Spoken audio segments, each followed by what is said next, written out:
Hi friends, welcome to my channel. நம்ம சேனலில் இன்றைக்கி ரொம்பவே டேஸ்டான ஹெல்த்தியான ஒரு சைடிஷ் ரெசிபி தாங்க எப்படி செய்கிறதுன்னு பார்க்க போகிறோம். முருங்கைக்கீரையும் துவரம் பருப்பும் வச்சு ஒரு அருமையான கடையல் ரெசிபி தாங்க இன்றைக்கி நம்ம செய்ய போகிறோம். கீரையை வெறுமனே பொரியல் பண்ணி கொடுத்தோனாலோ இல்லை வேறு விதமாக செய்து கொடுத்தோனாலோ குழந்தைங்களும் சரி பெரியவங்களும் சரி யாரும் சாப்பிட மாட்டாங்க. அது கூட கொஞ்சமாக பருப்பு சேர்த்து நல்லா கடைஞ்சி சுட சுட சாதத்தில் ஒரு ஸ்பூன் அளவு நெய் போட்டு பிசைஞ்சு கொடுத்தோன்னா எல்லாரும் வேண்டான்னு சொல்லாமல் வேணும்னு கேட்டு வாங்கி சாப்பிடுவாங்க. வாங்க அந்த டேஸ்டான ஹெல்த்தியான முருங்கைக்கீரை கடையில் எப்படி செய்கிறதுன்னு பார்க்கலாம். இதுக்கு துவரம் பருப்பு வந்து ஒரு 100 கிராம் அளவு துவரம் பருப்பு எடுத்துருக்கிறேன். இதை தண்ணியில் 2 முறை கழுவிட்டு ஒரு 1/4 மணி நேரம் கிட்ட ஊற வச்சுருக்கிறேன். இந்த மாதிரி ஊற வச்சு பருப்பை வேக வச்சு எடுத்திங்கன்னா பருப்பு வந்து நல்லா ஈஸியாக குலைவாக வெந்து வந்திருக்குங்க. இதெல்லாத்தையும் குக்கரில் சேர்த்துக்கலாம். அந்த ஊற வச்ச தண்ணியோடைய பருப்பை வந்து குக்கரில் சேர்த்துக்கோங்க. இது கூட காரத்துக்கு 2 பச்சை மிளகாவை 1-2 கிள்ளிட்டு சேர்த்துருக்குறேன். தக்காளி பழம் வந்து மீடியம் சைஸ் தக்காளி பழம் 2 பழம் நறுக்கி வச்சுருக்கிறேன், அதையும் சேர்த்துக்கலாம். ஒரு 1/2 ஸ்பூன் அளவு மஞ்சத்தூள், 1 ஸ்பூன் அளவு பெருங்காயத்தூள், இது கூட 2 ஸ்பூன் அளவு சீரகம் சேர்த்துக்கோங்க. சீரகத்தை வந்து 1-2 உணிக்கிட்டு சேருங்க. நல்ல டேஸ்ட்டாக இருக்கும், நல்ல மணமாகவும் இருக்கும் பருப்பு வேக வைக்கும்போது. இதெல்லாத்தையும் ஒரு முறை கலந்து விட்டுடலாம். இது கூட பருப்பு வேகிற அளவுக்கு தண்ணி இருக்கான்னு சொல்லி செக் பண்ணிவிட்டு குக்கரில் வந்து ஒரு 3 விசில் வச்சு எடுத்துக்கோங்க. உங்கள் பருப்பு வந்து எந்த அளவுக்கு விசில் வச்சா நல்லா குலைவாக வெந்து வருமோ அந்த அளவுக்கு விசில் வச்சு எடுத்துக்கோங்க. நம்ம ஊற வச்சுட்டு வேக வச்சதுனால பருப்பு வந்து ரொம்பவே ஈஸியாக வெந்துருங்க. நல்லா குலைவாகவும் வெந்திருக்கும். கையில் எடுக்கவே வேண்டாம், பார்த்தாலே தெரியும் அந்தளவுக்கு நல்லா மசிஞ்சு வந்திருக்கணும். இந்த மாதிரி வந்தால் தான் கீரை கடையிலுக்கு வந்து நல்லா டேஸ்ட்டாக இருக்கும்.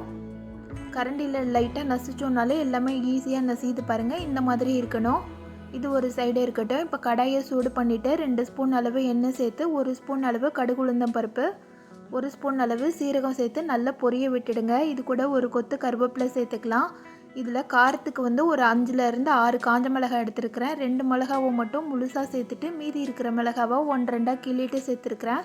ஆல்ரெடி பருப்புலேயும் நம்ம பச்சை மிளகாய் சேர்த்துருக்குறோம். குழந்தைங்களுக்கு கொடுக்குறதா இருந்ததுன்னா காரம் பார்த்துட்டு சேருங்க. இது கூட ஒரு 6-7 பல் பூண்டை தோலை உரிச்சிட்டு 1-2 இடித்து வச்சுருக்கிறேன். 10 சின்ன வெங்காயத்தை பொடி பொடியாக அரிஞ்சு வச்சுருக்கிறேன். இது எல்லாத்தையும் சேர்த்துட்டு நல்லா வதக்கிடலாம். வெங்காயம் வந்து ரொம்ப வதங்கக்கூடாதுங்க, லைட்டாக கண்ணாடி பதம் வர்ற வரைக்கும் வதங்கணும். அதே நேரம் பூண்டு வந்து நல்லா ஓரளவுக்கு வதங்கி வந்திருக்கணும். அதனால் பூண்டை முதல்ல சேர்த்துட்டு வெங்காயத்தை அடுத்தபடியாக சேருங்க. பூண்டை வந்து 1-2 இடிச்சிட்டு சேருங்க. வெங்காயம் வதங்கி வந்தோடனே 2 கைப்பிடி அளவு முருங்கைக்கீரையை வந்து சுத்தம் பண்ணிட்டு வச்சுருக்கிறேன். தண்ணி ஊற்றி நல்லா கழுவிடுங்க. இது கூட சேர்த்துடலாம். சேர்த்துட்டு கீரை வேகிறதுக்கு கொஞ்சமாக தண்ணி தெளிச்சிக்கலாம். தண்ணி பார்த்திங்கன்னா ஒரு 2 கைப்பிடி அளவு தண்ணி சேர்த்துக்கோங்க. ஆல்ரெடி கீரையை கழுவுன தண்ணி வேறு, அந்த ஈரப்பதம் அதுலேயே இருக்கும். தண்ணி வந்து நிறைய சேர்க்க வேண்டாம். ஒரு சிலர் வந்து எண்ணெயில் வதக்கிட்டு டைரெக்டாக பருப்பு கூட சேர்த்துருவாங்க. அந்த மாதிரி சேர்க்கும்போது குழந்தைங்களா இருந்தாங்கன்னா அவங்களுக்குலாம் டைஜஷன் ப்ராப்ளம் வரும். அது மட்டும் இல்லைங்க, வீட்டில் கொஞ்சம் பெரியவங்க வயசானவங்களாம் இருந்தாங்கன்னா அவங்களுக்குமே செரிமான பிரச்சனை வரும். அதனால் கீரையை நல்லா வேக வச்சுட்டு அதுக்கப்புறமா நம்ம பருப்பை ஆட் பண்ணலாம். இது கூட 1 ஸ்பூன் அளவு மஞ்சத்தூளும், கீரை கொஞ்சமாக வதங்கி வந்ததுக்கப்புறமா உப்பு சேருங்க.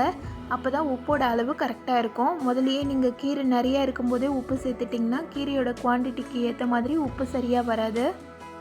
கீரை கொஞ்சம் வதங்கினதுக்கப்புறமா உப்பு சேர்த்திங்கன்னா கீரையோட குவான்டிட்டி எவ்வளோன்னு சொல்லிட்டு தெரியும். அந்த டைமில் உப்பு சேர்த்துக்கோங்க. இதெல்லாத்தையும் சேர்த்து ஒரு 1 நிமிஷம் வதக்கி விட்டுடலாம். தண்ணி வந்து ஓரளவுக்கு நல்லா வற்றி வரட்டும். இப்போ ஒரு 4 நிமிஷம் கிட்ட ஆயிடுச்சுங்க. கீரை வந்து வெந்துருச்சான்னு சொல்லி செக் பண்ணுறதுக்கு கரண்டியில் கொஞ்சமாக எடுத்து கையில் கிள்ளி பார்த்திங்கன்னா நல்லா ஈஸியாக கிள்றதுக்கு வரணும். 1-2 பிரிஞ்சுட்டு வரணும். பாருங்கள், இந்த மாதிரி எடுத்து நசிச்சிங்கன்னா கீரை வந்து வெந்திருக்கணும். கையில் நசிச்சோன்னா தனித்தனியாக நசிகிறதுக்கு வரணும். இது வந்து நசிகிறதுக்கு வரலை. இன்னும் ஒரு நிமிஷத்துக்கு வேக வச்சோன்னா கரெக்டாக இருக்கும். இப்போ 1 நிமிஷம் பக்கம் வேக வச்சு எடுத்துட்டேன். மீடியம் ஃப்ளேமில் வேக வச்சுருக்கிறேன். தண்ணியும் ஓரளவுக்கு நல்லாவே வற்றி வந்துருச்சு. முன்னாடி இருந்ததை விட தண்ணி வந்து நல்லா கெட்டியாக இருக்க பாருங்கள்.